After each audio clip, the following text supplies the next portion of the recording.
Nathaniel Abraham was just 11 years old when he found himself in the middle of one of the most controversial murder cases in the history of the United States of America. The case scandalized the country and almost everyone responded with outrage. A murder case.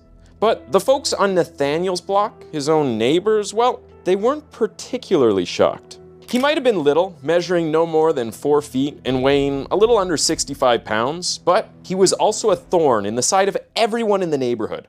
A danger to the community. He threatened my grandsons all the time. He threw rocks at my mom's house. I mean, he was dangerous. And she wasn't alone. Another neighbor, an 11-year-old girl, shared a similar sentiment because, according to her, when they were both 9, Nate had threatened her with a gun. So, as Nathaniel Abraham's murder case began to take its hold in the center of public consciousness, it became clear that his entire block had turned against him.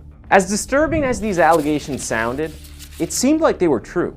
All of his neighbors wanted him locked up, except one. Only one neighbor on Nate's block came to his defense when the cameras started rolling. He didn't try to downplay or dismiss claims about the boy. I think that's crazy for him to be charged as an adult. He's only 11 years old. This neighbor was convinced that the little boy wasn't the devil. He was just a broken child who made terrible decisions. This man had also experienced a version of Nate that his neighbors hadn't got the chance to see. He wanted the government and the prosecutors to go easy on the young boy. Why? Because Nathaniel Abraham was an 11-year-old boy charged with the murder of an 18-year-old named Ronnie Green. Because in the most controversial turn of events, the state of Michigan was willing and ready to try him as an adult due to the severity of his crime.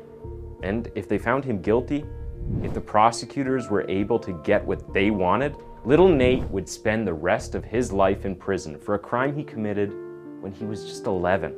Some of you watching would say murder is murder regardless of the age. That's what makes the intricacies of this story all the more interesting. Let me set the record straight before we dive into this case. The true victim in this story was 18-year-old Ronnie Green. Nate was a preteen who killed a teenager, and now he had to face the consequences. So, what went wrong? We have to trace the thread back to the very beginning. Pontiac, Michigan, 1986. Months after he was born, his father left and never returned. This sudden change resulted in incredible hardship for the family because Nate wasn't the only child. There were 6 of them. His mother, Gloria, was forced to take up 2 jobs to keep their family afloat. She had to work day and night, so she was never around.